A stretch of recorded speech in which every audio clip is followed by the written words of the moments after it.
Baik, itu berkaitan dengan KDNK negara. Namun bagaimanakah realitinya di peringkat gaji orang ramai rakyat Malaysia pada ketika ini dan apakah realiti dan juga penyelesaian yang harus terkandung dalam setiap gerak kerja dalam kempen menjelang PI 2015 ini untuk ahli-ahli politik yang bakal bertanding dan juga sudah pasti kerajaan baru nanti. Kita bersama dengan di talian pada ketika ini Profesor Tan Sri Dr. Nur Azlan Ghazali, Pengarah Institut Pembangunan dan Kemajuan Inklusif Malaysia UKM atau Minda UKM. Assalamualaikum Prof, selamat pagi. Terima kasih kerana bersama dengan kami pada jam ini.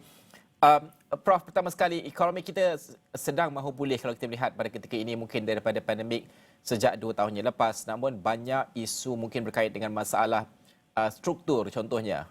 Kalau kita melihat contohnya soal gaji seperti contoh. Kita berikan pengkelasan gaji ini kepada B40, M40 maupun T20 dan juga fokus kerap sudah pasti tertumpu kepada gaji minimum. Walhal kalau kita melihat haruslah kita berikan juga tumpuan kepada gaji dari segi gaji yang bermaruah kalau kita boleh sebutkan. Prof, gaji yang membuatkan kita hidup selesa ini, Prof, bagaimana ia bakal harus dimuatkan oleh kerajaan baharu sebagai contoh. Tidak kira apa jua bentuknya nanti, kerajaan baru itu ia harus menjadi galasan tugas terpenting kerajaan. Apa realiti gaji kita dan apa yang harus dilakukan kerajaan baru nanti, Prof? Okey, terima kasih Najib.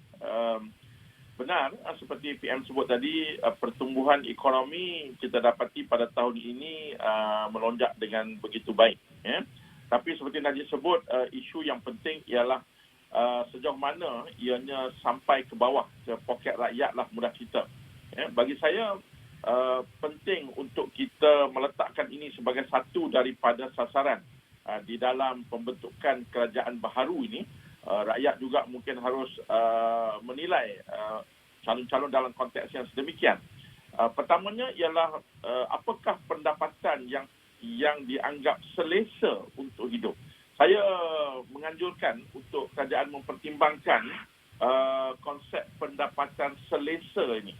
Hari ini kita ada yang Najib sebut tadi B40, M40 dan T20. Itu adalah pengkelasan pendapatan secara relatif. Saya ambil contoh lah ya. Kalau dalam konteks pendapatan M40 katakan. Katalah pendapatan kita RM5,000 sebulan. Isi rumah. Satu isi rumah pendapatannya RM5,000. Jadi kalau dari segi kelas, dia berada dalam kelas M40. Tetapi katakanlah dia tinggal di Lembah Kelang. Di Lembah Kelang, untuk hidup sebuah isi keluarga, 2 suami isteri dan 2 anak, untuk hidup dengan selesa, mungkin memerlukan lebih kurang dalam RM6,780. Ini mengikut pengiraan KWSP beberapa tahun yang lalu. Jadi berarti walaupun kita nampak berada dalam kelas yang menengah, tetapi hidup kita tidak selesa lagi. Jadi penting untuk kita mewujudkan konsep ataupun sasaran pendapatan selesa ni. Dan dia harus mengikut lokaliti dan juga saiz tanggungan sebuah keluarga. Itu sangat penting kerana pertumbuhan ekonomi, pemulihan ekonomi, manfaatnya akan hanya di-endorse berlaku sekiranya kehidupan rakyat itu menjadi lebih selesa. Prof, bercakap soal gaji selesa ini harus kita jadikan garisan baharu. Prof, kalau kita melihat kepada Prof juga sebutkan dalam penulisan Prof di Facebook, di mana garis kemiskinan kita kini diletakkan pada RM2,208 dan juga kalau kita lihat miskin tegar pula adalah sekitar RM1,169. Prof, kalau kita melihat juga pada 2019, ini juga Prof sentuhkan iaitu sekitar 5.6% rakyat Malaysia adalah miskin kalau berdasarkan ukuran tadi. Itu sebelum pandemik, sudah pasti realitinya kini berbeza disebabkan oleh pandemik COVID-19. Bagaimana kita boleh mempercepatkan pemulihan gaji ini, Prof, ataupun garis kemiskinan ini juga? Kerana kalau kita melihat bahawa 2 tahun kita semakin keterbelakang disebabkan oleh pandemik COVID-19, sudah pasti ada tempoh tertentu kita perlukan tempoh masa itu untuk kita pulih kembali ekonomi, barulah kita bercakap soal pemulihan gaji ataupun kenaikan gaji dan sebagainya, Prof. Ya.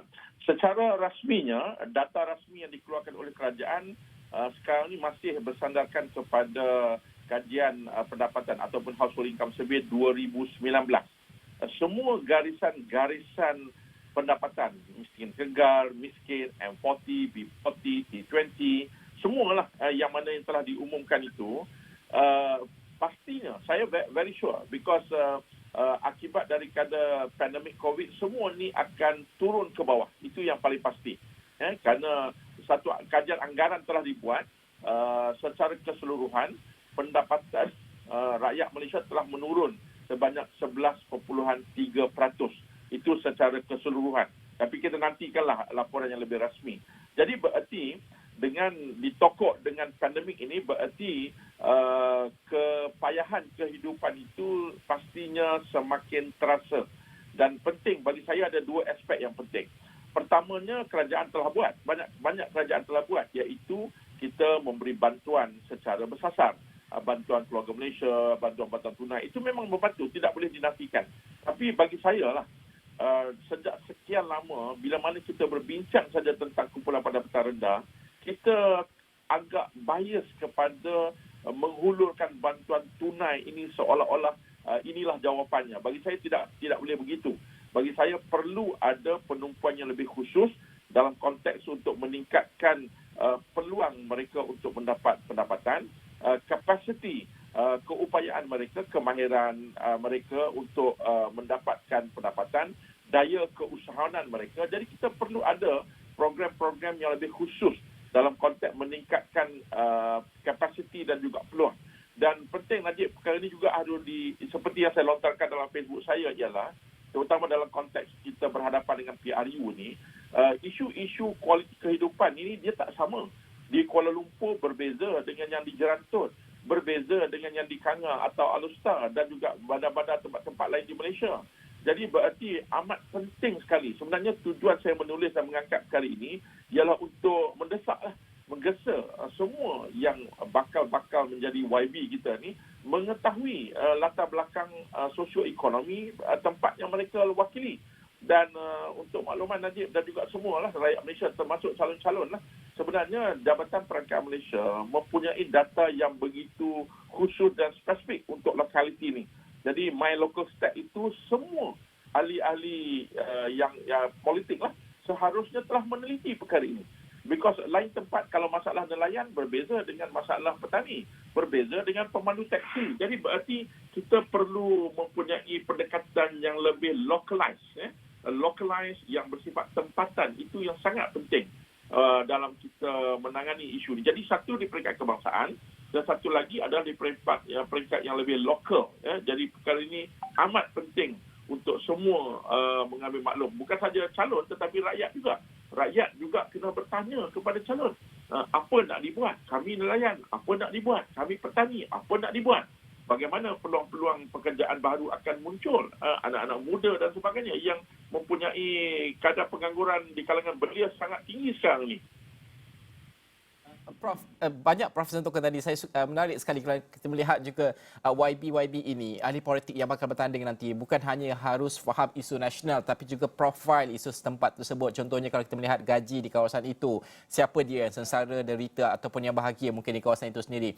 Mungkin bagaimana untuk melihat penyelesaian setempat ini boleh dilakukan, Prof?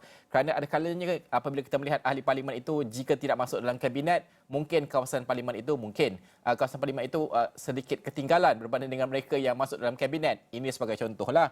Bagaimana untuk kita melihat bahawa penyelesaian itu tidak hanya berpusat di peringkat persekutuan, diberikan sedikit autonomi kepada penyelesaian setempat ataupun di mukim tersebut di kawasan ataupun di kawasan negeri sendiri untuk mereka boleh menyelesaikan isu setempat. Pada pandangan Prof sendiri.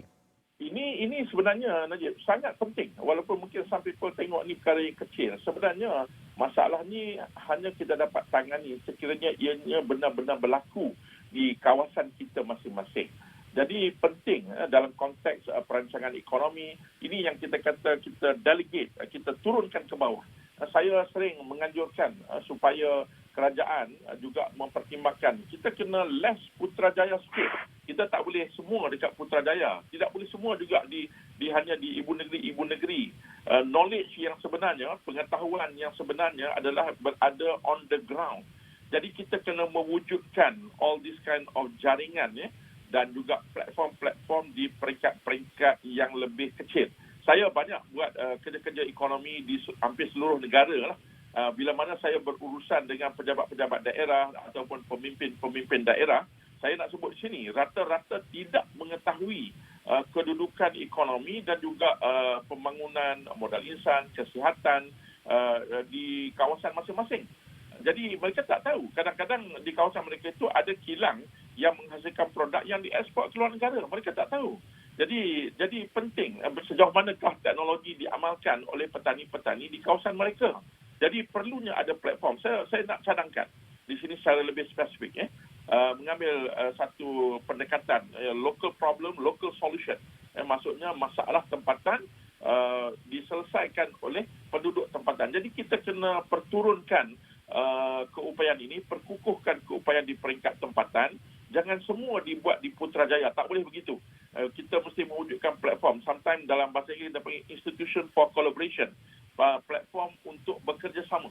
Jadi kalau kita ambil satu bandar, katalah di Kampar, kita kena ada satu jawatan kuasa, satu platform yang membawa semua pemegang-pemegang taruh, petani, pekerja, pegawai kerajaan, jurutera, doktor dan sebagainya, duduk bersama memikirkan what can we do, apa yang kita boleh buat untuk tempatan kita. Dan mungkin kerajaan juga harus mempertimbangkan peruntukan yang lebih khusus dalam konteks ini supaya solution itu dapat diperkenalkan di bawah. Saya sekarang ni sebenarnya berada jauh di luar negara ni. Saya sedang meneliti kaedah ini, model ini, dan saya telah lihat beberapa negara telah mencuba model ini di mana mereka meletakkan kekuatan tempatan itu sebagai asas untuk menangani masalah. Jadi we have to be in a way, maaf saya gunakan istilah ini, less Putrajaya centric. Kita tidak boleh, Putrajaya tak tahu semua sebenarnya. Putrajaya tak tahu semua. Malah di pejabat ibu negeri pun tak tahu semua. Yang lebih mengetahui adalah on the ground di tempat. Cumanya kita perlu empower mereka supaya mereka mengambil tanggungjawab terhadap pertumbuhan dan juga kerancakan ekonomi dan seterusnya pendapatan di kawasan masing-masing.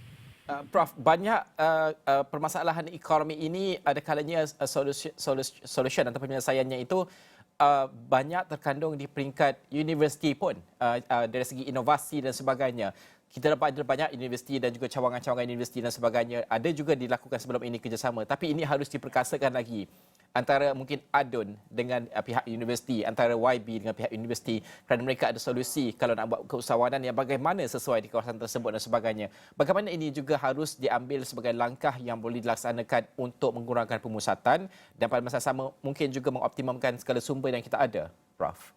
Itu yang bagus nanti you highlight ke ni, because kita beruntung kerana jaringan institusi pendidikan kita tersebar dengan begitu baik. Kita ada universiti-universiti termasuk UiTM, institut college community di boleh kata seluruh Malaysia. Jadi walaupun mereka berada di bawah Kementerian Pengajian Tinggi, penumpuan mereka harus melihat kepada the nearest locality. Saya dengan rakan-rakan saya di Universiti Utara Malaysia seumpamanya, saya selalu kata kepada mereka, you all beri tumpuan kepada utara. The north belong to you. Jadi berarti you don't have to come to KL lah maksudnya. You take the ownership in the north. Dan saya difahamkan sekarang ni satu gerak kerja telah dibuat di peringkat kebangsaan yang diterajui oleh Datuk Seri Musaffar Mohamad untuk membenteras kemiskinan tegar yang melibatkan hampir semua universiti-universiti di Malaysia. Jadi kita kena gunakan ni. Kolej-kolej komuniti amat penting dalam jaringan untuk menangani masalah ini. Jadi cumanya kadang-kadang yang agak rumit, Najib, kerana institusi ini berada di bawah Kementerian Pengajian Tinggi. Dan kadang-kadang kita ada Kementerian Pembangunan Luar Bandar. Kita ada Kementerian Perumahan dan Kerajaan Tempatan. Jadi kementerian ini di peringkat Putrajaya juga harus koordinat dan menggunakan jentera secara bersama. Jangan pula nanti kita ada thick wall, dinding yang tebal di antara kementerian dan malah akhirnya kolej komuniti tidak melihat kepada faktor komuniti.